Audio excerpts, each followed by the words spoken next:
জীবন আমাদের রক্তে করা প্রাণ, রক্ত দিয়ে বাঁচাবো মোরা শত শত প্রাণ। যে কোনো সুস্থ সবল মানুষ রক্তদান করলে রক্তদাতার স্বাস্থ্যের কোনো ক্ষতি হয় না। এমনিতেই রক্তের রোহিত কণিকাগুলো স্বাভাবিক প্রক্রিয়ায় 4 মাস পরপর নষ্ট হয়ে যায়। তাই অকারণে নষ্ট করার চেয়ে তা স্বেচ্ছায় অন্যের জীবন বাঁচাতে দান করলে মানুষের জীবনও বাঁচানো যায়।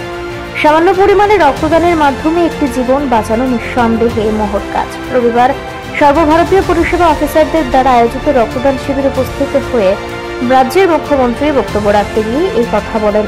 আগরতলায় সর্বভারতীয় পরিষেবা অফিসারদের উদ্যোগে এক স্বেচ্ছায় রক্তদান শিবিরের আয়োজন করা হয়। এদিন এই রক্তদান শিবিরে উদ্বোধন করেন রাজ্যের মুখ্যমন্ত্রী ডক্টর মানিক সাহা।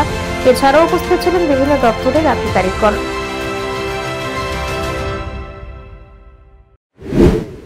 সবাইকে এই ধরনের একটা উদ্যোগ আপনারা নিয়েছেন, এর জন্য হার্দিক অভিনন্দন ও শুভেচ্ছা জানাতে চাই আপনাদের। সত্যিই খুব অপূর্ব।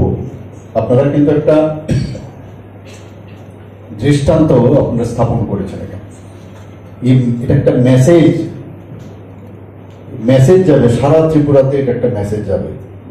আমি জানি না অন্যান্য জায়গায় হয় কি না, কিন্তু মাননীয় চিফ সেক্রেটারি বলেছেন যে অন্যান্য জায়গায় এই ধরনের তারা সমস্ত অফিসার্সদের নিয়ে যে এই ধরনের একটা সংগঠন অন্য জায়গায় আছে আমার জানা ছিল না। নিশ্চয় ওনারাও এইসব করেন, কিন্তু আমার কাছে এটা প্রথম যে এই ধরনের একটা মেসেজ, বিশেষ করে ত্রিপুরাতে এই মেসেজটা যখন সবাই শুনবে, সবাই কিন্তু উদ্বুদ্ধ হবে যে আমরাও এগিয়ে আসি। ব্লাড ডোনেশন বা অন্যান্য ফিলান্থ্রপিক ওয়ার্ক সামনের দিকে ওরাও কিন্তু চলে আসবে। আমি এখানে অফিসার্স আইএসও আছেন, আমাদের আইপিএস অফিসারও আছেন, আইএফএসও আছেন, টিএফএসও আছেন, টিপিএসও আছেন, টিসিএসরাও আছেন। সব ধরনের অফিসারদের নিয়ে একসাথে এই ধরনের, আমি যে কথা বলছিলাম যে প্রথম একসাথে মিলে এই ধরনের একটা যে চিন্তা ভাবনা, আমি যারা এই বিশেষ করে যিনি এটা কান্ডারি, আমি সিএস সাহেবকে ধন্যবাদ দেব যে এই একটা সুন্দর একটা চিন্তা ভাবনা উনি এসেছে। এখানে ত্রিপুরার যারা অফিসাররা আছেন,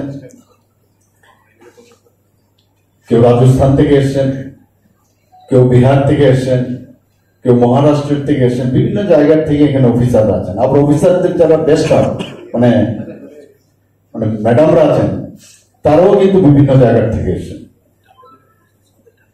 তো আমি সব জায়গায় বলি যে রক্তের কোনো ধর্ম নেই।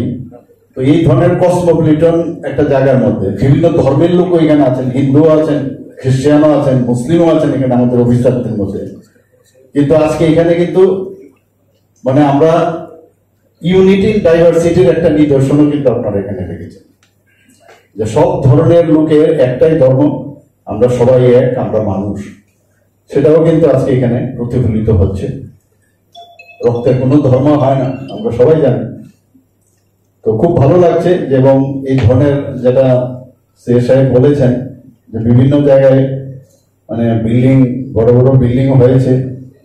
আমি জানি না এই ধরনের ওনার কোনো পরিকল্পনা আছে কিনা, হয়তো ভাই এটা একটু ইঙ্গিত দেওয়ার চেষ্টা করেছেন যে ত্রিপুরাতেও যদি এই ধরনের কিছু করা যায়, আমি জানি না। তো দেখবো আমরা এই ধরনের যদি হয়।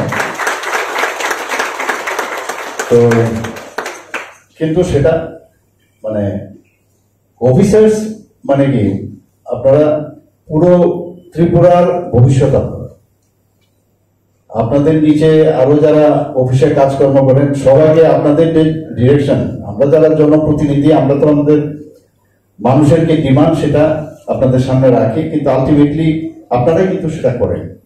এবং এই যে আস্তে আস্তে আস্তে করে, আমি সব জায়গায় বলি যে যেটা দিল্লির থেকে আমাদের কাছে আসে, আমরাও যেটা করি, যদি একটা পুকুরের মধ্যে মাঝখানে যদি একটা ঢিল ছুড়ি, আস্তে আস্তে তার রিপোর্টস কিন্তু একদম পারে যায়। অর্থাৎ আপনাদের যে সুচিন্তা যে বিষয়, সেগুলো কিন্তু আস্তে আস্তে করে একদম জিপি গ্রাম পঞ্চায়েত পর্যন্ত যায়। তো সেটা গিয়ে ধাক্কা লাগে, সেখানে তার কাজটা হয়। আমি দেখেছি যতদিন আমি মুখ্যমন্ত্রী হিসেবে আপনাদের সাথে কাজ করেছি, যেখানে ভারতবর্ষের কোথাও এই অফিস হয়নি, ত্রিপুরাতে সমস্ত খুব অল্প সময়ের মধ্যে আমাদের যে ক্যাবিনেট থেকে শুরু করে, স্টেট অফিস থেকে, ডিস্ট্রিক্ট থেকে শুরু করে, আমাদের সাব ডিভিশনাল থেকে আরম্ভ করে সব জায়গায় এখন ত্রিস্তরীয় পঞ্চায়েত ই অফিস করেছে, আপনারাই করেছেন সেটা।